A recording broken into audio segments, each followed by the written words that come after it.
네, 안녕하세요. 멘탈리전부다의 철이형입니다. 네, 최근 위험자산 시장의 가격 상승세가 무섭습니다. 나스닥은 금리 인상과 러시아의 우크라이나 침공으로 인해 이전 최고 가격 대비 23%나 하락을 했었는데요. 이후 단 10거래일 만에 16% 상승하며 V자에 가까운 반등을 보여주고 있습니다. 비트코인 역시 이전 고점 대비 52% 하락한 이후 짧은 시간 안에 이전 저점 대비 44%나 상승하는 모습을 보여주고 있습니다. 최근 위험자산의 가격이 급격히 상승한 이유로는 우선 금리 인상에 대한 시장의 우려가 가격의 선반영이 완료된 점을 들 수 있겠고, 또 러시아와 우크라이나 간의 전쟁이 장기화되면서 시장에 미치는 심리적 공포가 약해진 점, 그리고 가격이 급등하며 인플레이션 공포를 유발했던 유가가 생산량 증가 기대와 중국의 코로나 봉쇄로 인한 사용량 감소 예상으로 인해 안정되고 있는 점 등등 여러 가지 이유가 복합적으로 작용하고 있는 것으로 보입니다. 다만 이렇게 단기간 내에 자산 가격이 급등하다 보니 그에 따른 과열의 조짐도 보이고 있는 것이 사실입니다.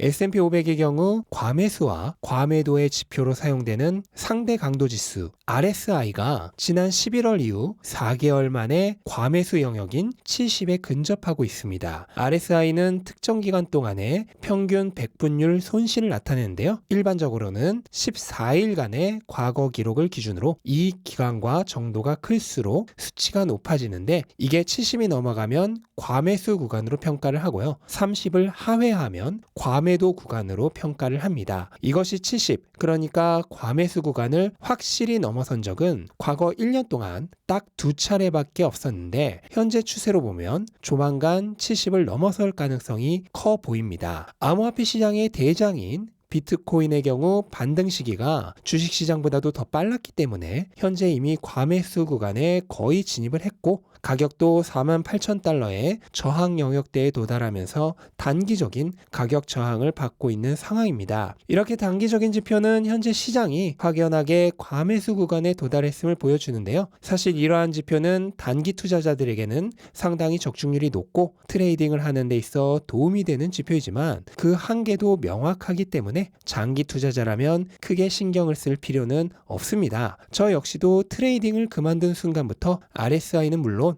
MACD나 볼린저 밴드 같은 보조 지표를 전혀 보고 있지 않습니다. 보조지표들은 결국 자산의 본질적인 가치를 알려주는 수단이 아닌 그저 가격의 추세를 알려주는 후행성 지표에 불과하기 때문입니다. 이걸 통해 자산의 어떠한 장기적 가치나 비전도 알아낼 수 없습니다. 또한 보조지표의 해석 방법은 투자자의 투자 타임라인에 따라 완전히 달라질 수도 있습니다. 예를 들어 RSI의 경우 70이 넘는 경우 과매수 구간으로 평가를 하지만 정작 강세장일수록 70을 넘거나 70 근처에 머무르는 경우가 더 많고, 약세장일수록 30을 하회하거나 30 근처에서 머무르는 경우가 많기 때문에 과매수 구간인 70을 돌파하였다 하더라도 단기 투자자라면 조정에 대비하여 두려움을 가져야 하는 신호이지만, 중기 이상의 타임라인을 가진 투자자라면 오히려 강세장으로의 전환 신호이기 때문에 기뻐해야 하는 신호가 됩니다. 결론적으로 트레이더가 아닌 이상 이러한 신호들에 민감하게 반응하실 필요가 전혀 없습니다. 자산의 가격은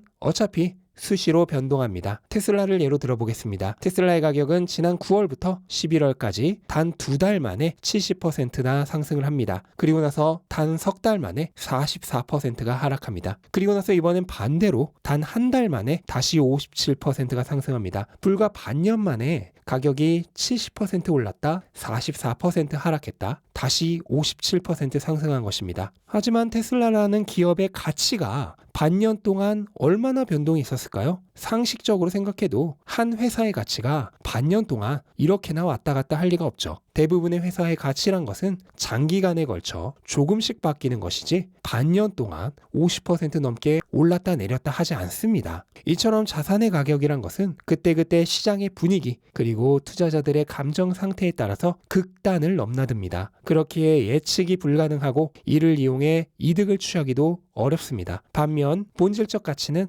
그렇게 쉽게 변화하지 않기 때문에 파악이 용이하고 변화를 측정하기 쉽습니다. 이렇게 비교해놓고 보면 우리가 무엇에 비중을 두어 투자해야 하는지 너무나 쉽게 판단이 됩니다. 가격을 보고 투자하는 투자자는 아무리 오래 공부하고 아무리 오래 경험해도 결국 평생 변동성의 노예에서 벗어날 수가 없습니다. 평생을 변동성에 일희일비하며 투자하고 싶으신가요? 그렇다면 가격을 보며 투자를 해도 됩니다. 하지만 오랫동안 지속 가능한 성공적인 투자를 하고 싶으시다면 어떠한 길을 선택해야만 합니까?